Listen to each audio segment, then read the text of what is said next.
CM Yogi Adityanath ने उन्नाव को दी करोड़ों के विकास कार्यों की सौगात। 103 विकास परियोजनाओं का किया लोकार्पण, शिलान्यास, लाभार्थियों को बांटे प्रमाण पत्र।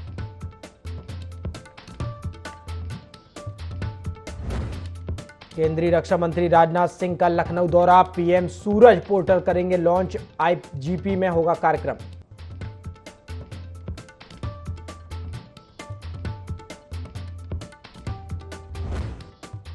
सपा प्रमुख अखिलेश यादव ने एक्स पर पोस्ट कर साधा योगी सरकार पर निशाना। फिरोजाबाद एसडीएम की घूंघट वाली कार्रवाई पर लिखा, महिला अफसर ने अस्पताल की सच्चाई दिखा दी, स्वास्थ्य मंत्री जी अस्वस्थ अवस्था में हैं।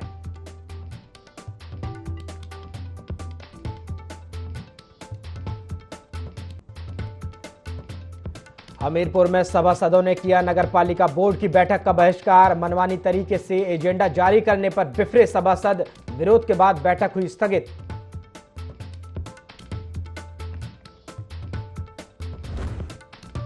उन्नाव में मशरूम फार्म में लगी आग, 6 फार्म जलकर हुए राख। बांगरमऊ कोतवाली क्षेत्र के नयापुरवा गांव का मामला।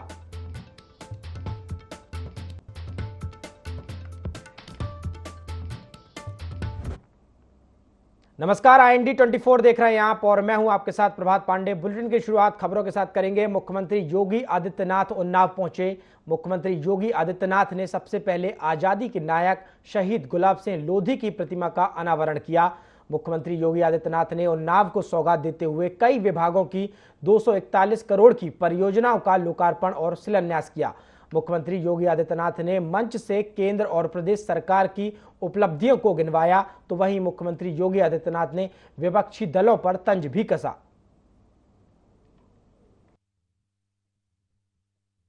मैं भारत माता के इस महान सपूत, जिन्होंने इसी गांव में जन्म लेकर के एक सामान्य किसान परिवार में जन्म लेकर के देश की आजादी के उस आंदोलन में अग्रिम पंक्ति में खड़े होकर के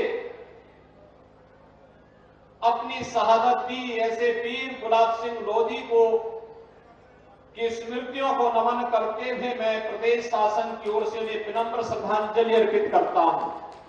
और इसीलिए प्रधानमंत्री मोदी जी ने आजादी के अमृत महोत्सव वर्ष के अवसर पर आजादी के 25 वर्ष के आगामी कार्य योजना को देशवासियों के सामने रखा। और लखनऊ से बड़ी खबर आ रही, जहां पूर्व विधायक मुख्तार अंसारी को आजीवन कारावास की सजा हुई है। आपको बता दें, फर्जी तरीके से शस्त्र लाइसेंस बनवाने के मामले में यह सजा सुनाई गई है। अदालत ने मंगलवार को मुख्तार को दोषी माना था, उसके बाद यह सजा सुनाई गई। MP MLA कोर्ट के विशेष न्यायाधीश ने सजा सुनाई है। तो बड़ी खबर आपको दे रहे हैं लखनऊ से, जहां पर मुख्तार अंसारी की मुश्किलें जो है वो बहुत बढ़ गई हैं। उन्हें आजीवन कारावास की सजा हुई है। MP MLA कोर्ट ने यह सजा सुनाई है। फर्जी तरीके से शस्त्र लाइसेंस बनवाने के मामले में यह सजा सुनाई गई है। आपको बता दें, अदालत ने मंगलवार को मुख्तार को दोषी माना था और अब उनको यह सजा सुनाई गई है। तो मुख्तार अंसारी दोषी करार दिए गए हैं। फर्जी तरीके से शस्त्र लाइसेंस बनवाने के मामले में उन्हें सजा सुनाई गई है। आजीवन कारावास हुआ है उन्हें।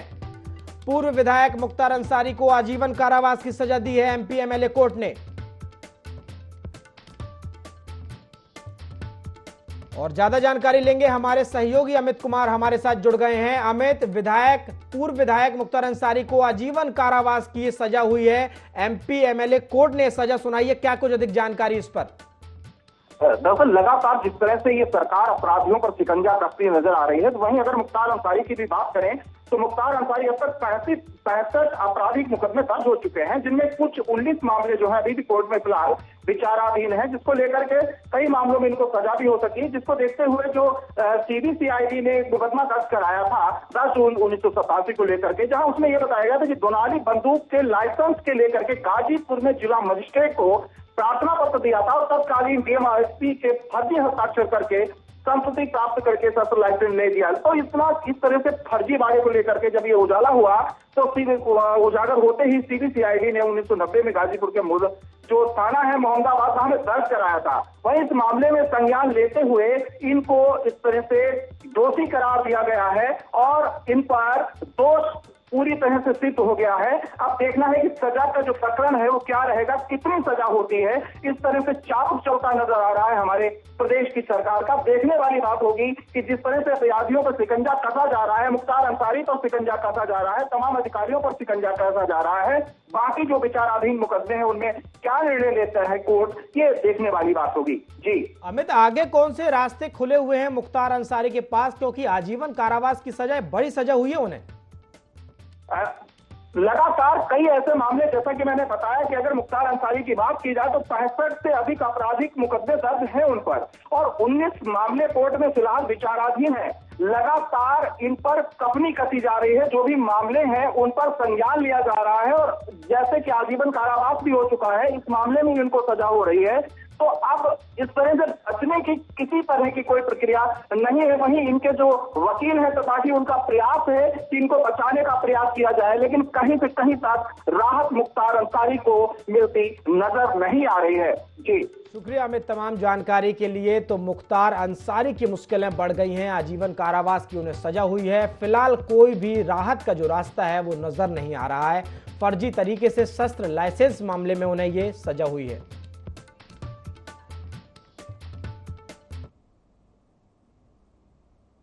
लखनऊ से एक बड़ी खबर है, जहां रक्षा मंत्री राजनाथ सिंह लखनऊ दौरे पर हैं। आपको बता दें पीएम सूरज पोर्टल वो लॉन्च करेंगे। पोर्टल लॉन्च कार्यक्रम में शामिल होंगे। आज दोपहर 2:30 बजे एयरपोर्ट पहुंचेंगे रक्षा मंत्री राजनाथ सिंह। आपको बता दें एयरपोर्ट से सीधे आईजीपी भी जाएंगे रक्षा मंत्री राजनाथ सिंह। तो लखनऊ दौरे पर रहेंगे रक्षा मंत्री राजनाथ सिंह, जहां पीएम सूरज पोर्टल लॉन्च कार्यक्रम में शामिल होंगे और इसके बाद एयरपोर्ट भी पहुंचेंगे रक्षा मंत्री। एयरपोर्ट से सीधे आईजीपी जाएंगे रक्षा मंत्री राजनाथ सिंह।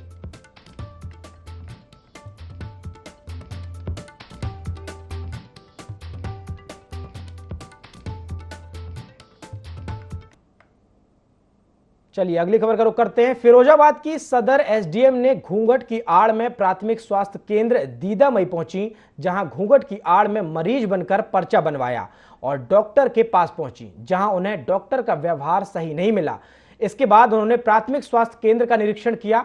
घूंघट वाली महिला के एसडीएम सदर होने की जानकारी होने पर प्राथमिक स्वास्थ्य केंद्र के स्टाफ में हड़कंप मच गया। निरीक्षण के दौरान प्राथमिक स्वास्थ्य केंद्र के स्टाफ में 50% दवाएं एक्सपायर पाई गई, साथ ही कई तरह की खामियां भी पाई गई, जिसको लेकर एसडीएम ने कार्रवाई की बात कही है। पास एक शिकायत प्राप्त हुई थी दीदामई हॉस्पिटल के संबंध में कि वहां पे कुत्ते के काटने के बाद जो इंजेक्शन लगाए जाते हैं, 10 बजे से लोग वहां पे अपना इंतजार कर रहे थे डॉक्टर का और डॉक्टर प्रेजेंट नहीं थे, जिसकी वजह से बहुत अफरा तफरी मची हुई थी। तो जब हम वहां पहुंचे, हम वहां अनोनिमसली घूंघट करके गए थे, हमने पर्ची कटवाई, डॉक्टर से बात की। डॉक्टर का व्यवहार भी उचित नहीं पाया गया। उसके अलावा उनके जब रजिस्टर्स चेक किए गए तो काफ़ी लोग मिसिंग थे, कुछ लोगों की वहाँ पे सिग्नेचर्स थे, फिर भी वो हॉस्पिटल में नहीं पाए गए थे। इसके अलावा वहाँ पे दवाइयाँ जो थी लगभग आधा स्टॉक वहाँ एक्सपायर्ड था जब हम पहुँचे, और जो व्यवस्थाएं थी साफ सफाई की वो भी मेंटेन नहीं थी। किसी भी प्रकार से एक जन सेवा के भाव से कार्य नहीं हो रहा था। तो इन्हीं सारी चीज़ों को हम नोट करके लाए और उस पर हम कार्रवाई। और बड़ी खबर फिरोजाबाद से है, जहां सपा अध्यक्ष अखिलेश यादव ने एक्स पर पोस्ट किया है और पोस्ट करके बीजेपी सरकार पर निशाना साधा है। आपको बता दें एसडीएम के घूंघट में छापामार कार्रवाई को लेकर अखिलेश यादव ने यह पोस्ट किया है। फिरोजाबाद एसडीएम सदर कृति राज की घूंघट वाली कार्रवाई पर उन्होंने लिखा है, महिला अफसर ने अस्पताल की सच्चाई दिखा दी, साहसी महिला अधिकारी को संभल कर रहना होगा। ये सरकार कहीं ज्ञानवर्धन के बहाने विदेश ना भेज दे। खुलासे के बाद स्वास्थ्य मंत्री जी अस्वस्थ अवस्था में हैं, तो बीजेपी सरकार पर हमला बोला है, तंज कसा है अखिलेश यादव ने एक्स पर पोस्ट करके ये तमाम बातें लिखी हैं। आपको बता दें फिरोजाबाद एसडीएम सदर कृति राज की घूंघट वाली कार्रवाई पर उन्होंने ये तमाम बातें लिखी हैं और बीजेपी पर हमला बोला है।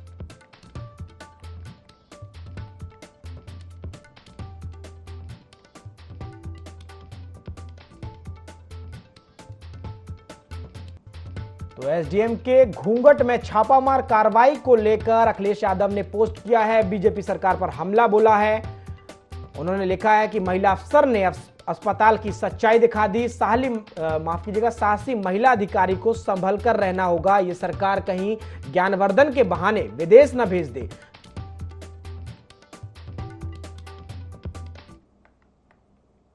चलिए उन्नाव से खबर है, जहां मोहन विधानसभा के हसनगंज ब्लॉक सभागार में मीटिंग हुई है। साक्षी महाराज को तीसरी बार जीत दिलाने का संकल्प लिया गया। मंडल संयोजकों, बूथ संयोजकों को विशेष सामग्री वितरित की गई। बैठक में सी ग्रेड के बूथों को ए ग्रेड के बूथों में परिवर्तित करने का प्लान भी तैयार किया गया। इसका भी प्लान तैयार किया गया है कि बैठक में जिला सहकारी बैंक अध्यक्ष अरुण सिंह, ब्लॉक प्रमुख ज्ञानेंद्र सिंह, डीसीडीएफ उपाध्यक्ष जिला प्रभारी प्रियंका शुक्ला, बालेंद्र प्रताप सिंह बैठक में शामिल हुए हैं। तो साक्षी महाराज को जिताने की जो तैयारियों में जुटी हुई है, जो कार्यकर्ता हैं वो जुटे हुए हैं, बीजेपी जुटी हुई है और इसके लिए बैठक भी की गई। मंडल संयोजकों, बूथ संयोजकों की विशेष सामग्री भी वितरित की गई है। बैठक में सी ग्रेड के बूथों को ए ग्रेड के बूथों में परिवर्तित करने का प्लान भी तैयार किया गया है।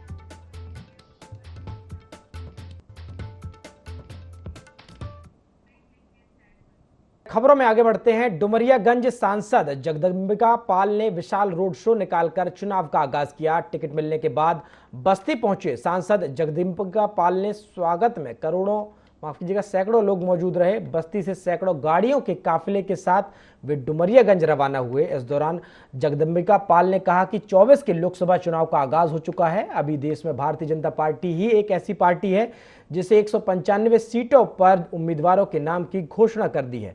विपक्ष का जो गठबंधन है, जिस तरीके से उसमें भगदड़ मची है, कांग्रेस डूबता हुआ जहाज हो गया है। मोदी जी ने 400 का नारा दिया है, वह पूरा होगा। बस्ती सांसद जगदम्बिका पाल ने यह पूरी बात कही। चुनाव का आगाज हो चुका है। अभी देश में केवल भारतीय जनता पार्टी है जिसने 195 उम्मीदवारों की घोषणा कर दी। संत कबीरनगर से प्रवीण निषाद जी, सिद्धार्थनगर से मुझे, और अभी विपक्ष का जो इंडी गठबंधन है, उस गठबंधन में जिस तरीके से रोज लोग भगदड़ मची हुई है, कांग्रेस डूबता हुआ जहाज हो गया है। जो नरेंद्र मोदी जी ने कहा, इस बार निश्चित तौर से 400 के पार होगा। 370 भाजपा होगी, भाजपा इंडिया 400 पार।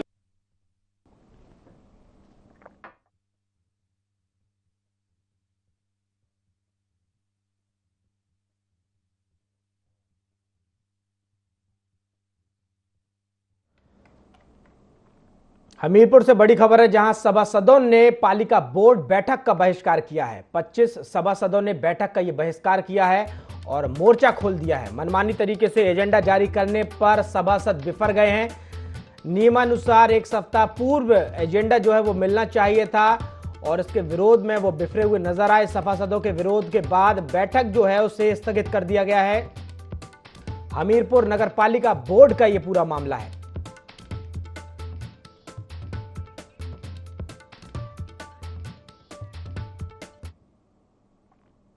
सिद्धार्थनगर लोकसभा सीट डुमरियागंज से बीजेपी ने मौजूदा सांसद को तीसरी बार सांसद पद के लिए अपना प्रत्याशी बनाया है, जिसको लेकर पार्टी कार्यकर्ताओं ने पूरे जनपद में जोरदार स्वागत किया। वहीं सांसद बांसी विधानसभा के माधव बाबू चौक पर पहुंचकर माधव बाबू की मूर्ति पर माल्यार्पण किया। इस दौरान पार्टी जिला अध्यक्ष कन्हैया पासवान, लोकसभा चुनाव प्रभारी समीर त्रिपाठी सहित हजारों की संख्या में भाजपा कार्यकर्ता मौजूद रहे।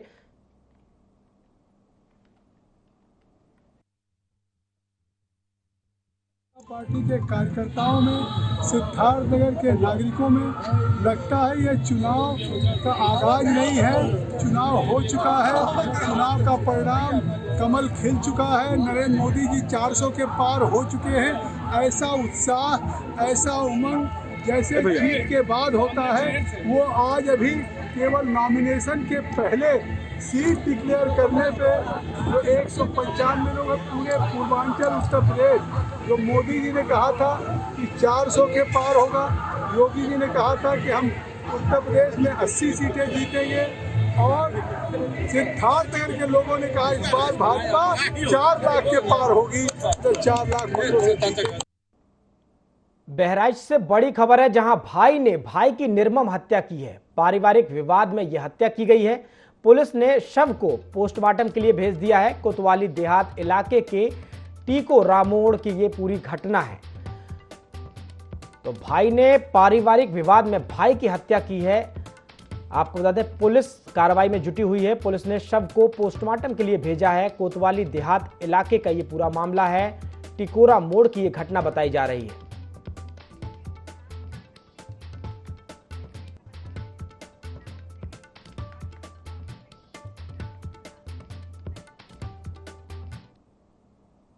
उन्नाव से बड़ी खबर है, जहां मशरूम फार्म में आग लगी है। आपको बता दें, आग में 6 मशरूम फार्म जलकर राख हो गए हैं। अज्ञात कारणों से फार्म में यह आग लगी है। किसानों को 20 लाख से ज्यादा का इस भीषण आग में नुकसान हुआ है। बांगरमऊ कोतवाली क्षेत्र के नया पुरवा गांव का यह पूरा मामला है। तो तस्वीरों में आप देख सकते हैं किस तरह से फार्म में यह आग लगी है और आग की वजह से 6 मशरूम फार्म हाउस जलकर राख हो गए हैं। आग लगने का जो कारण है वो अज्ञात बताया जा रहा है। किसानों को भारी नुकसान उठाना पड़ा है। 20 लाख से ज्यादा का नुकसान हुआ है। बांगरमऊ कोतवाली क्षेत्र के नया पुरवा गांव का ये पूरा मामला है।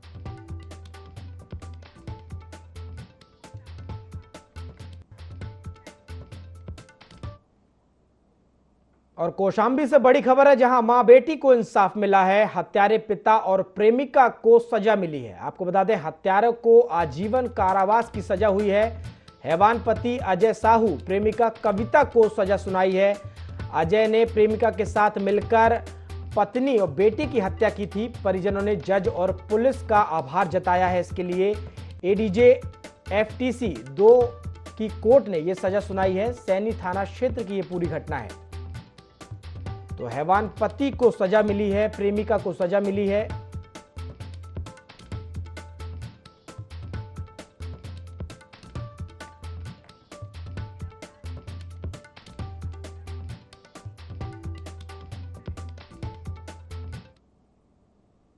और पीलीभीत से बड़ी खबर है, जहां संविदा बिजली कर्मी रिंकू यादव रिश्वत लेते गिरफ्तार किया गया है। एंटी करप्शन बरेली की टीम ने यह पूरी कार्रवाई की है। बीसलपुर तहसील के पास रिश्वत लेते हुए इसे गिरफ्तार किया गया है। घरेलू विद्युत कनेक्शन दिलाने के नाम पर यह रिश्वत मांगी गई। 3000 रुपए की रिश्वत की मांग कर रहा था यह कर्मचारी। बीसलपुर कोतवाली में आरोपी के खिलाफ मुकदमा भी दर्ज है।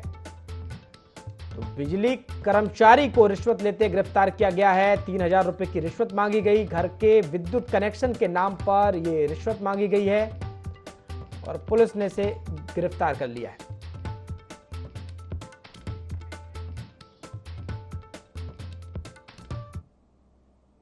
और लखनऊ से बड़ी खबर है, जहां कांग्रेस के पूर्व विधायक आज भाजपा में शामिल होने जा रहे हैं। आपको बता दें, कांग्रेस से विधायक रहे अजय कपूर भाजपा में शामिल होंगे।